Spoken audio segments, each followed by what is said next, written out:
ডাক্তারদের একটি প্রাইভেট গ্রুপে ডাক্তার হাবিবুর রহমান সোহাগ নামে এক ব্যক্তি একটা লেখা লিখছে।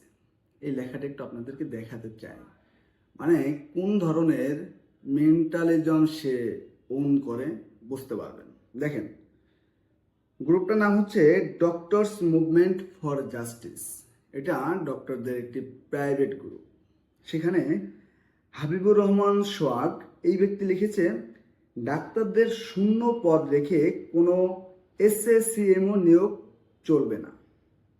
এসএসসিএমও অর্থাৎ sub assistant community medical officer, এবং এই sub assistant community medical officer হচ্ছে মেডিকেল অ্যাসিস্ট্যান্ট ট্রেনিং স্কুল থেকে 4 বছরের চিকিৎসা বিজ্ঞানের উপরে একটি ডিপ্লোমা ডিগ্রি অর্জন করে। আমি আবারও বলছি, সে লিখছে ডাক্তারদের পদ শূন্য রেখে কোনো এসএসসিএমও নিয়োগ চলবে না। অচিরেই সকল শূন্য পদে ডাক্তার নিয়োগ নিশ্চিত করতে হবে। হাজার হাজার আমাদের তরুণ ডাক্তার আজ বেকার, অথচ হাজার হাজার শূন্য পদ পড়ে আছে। এই লেখাটা দিয়ে একজন ডাক্তারের যে মেন্টালিজম, সে কী ধরনের মেন্টালিটি ওন করে আপনি অবশ্যই ইতিমধ্যে বুঝতে পারছেন।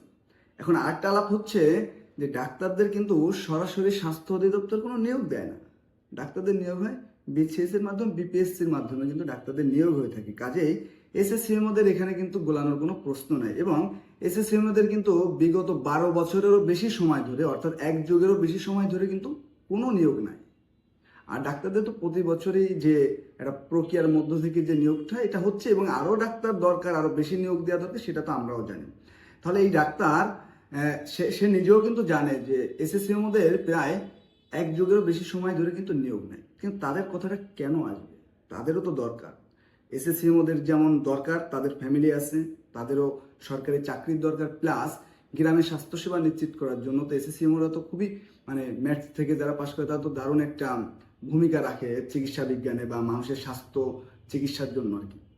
এটা একটা বিষয়। আরেকটা বিষয় হচ্ছে আপনাদেরকে একটু নোটিশ করতে চাই, এই যে ডাক্তার হাবিবুর রহমান সোহাগ, ওনার প্রোফাইল পিকচারটা একটু দেখেন, আইডিটা একটু দেখলেই বুঝতে পারেন। এখানে ওসমান হাদি ভাইয়ের যে ছবি দিয়ে সে কিন্তু প্রোফাইল পিকচারটা দিয়েছে।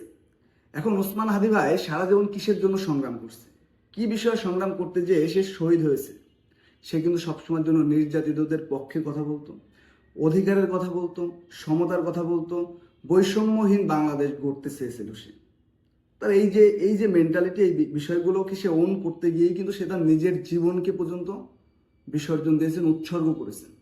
এবং তার প্রোফাইল পিকচার কিন্তু, মানে তার ছবি দিয়ে প্রোফাইল পিকচার কিন্তু দিয়েছে হাবিবুর রহমান সোহাগ। আমার মাঝে মাঝে কেন যেন মনে হয় যে হাদি ভাই যদি আজকে বেঁচে থাকতেন, এই ধরনের মেন্টালিটির মানুষ তার ছবি ব্যবহার করে, এটা দেখলে হয়তো বা তার আত্মা কষ্ট পাবে।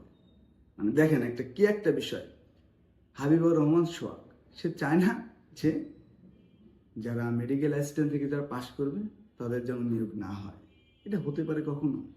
মানে একজন ন্যাচারাল মেন্টালিটির, একটা মানবিক মেন্টালিটির একজন ডাক্তার এটা কখনো কল্পনা করতে পারে?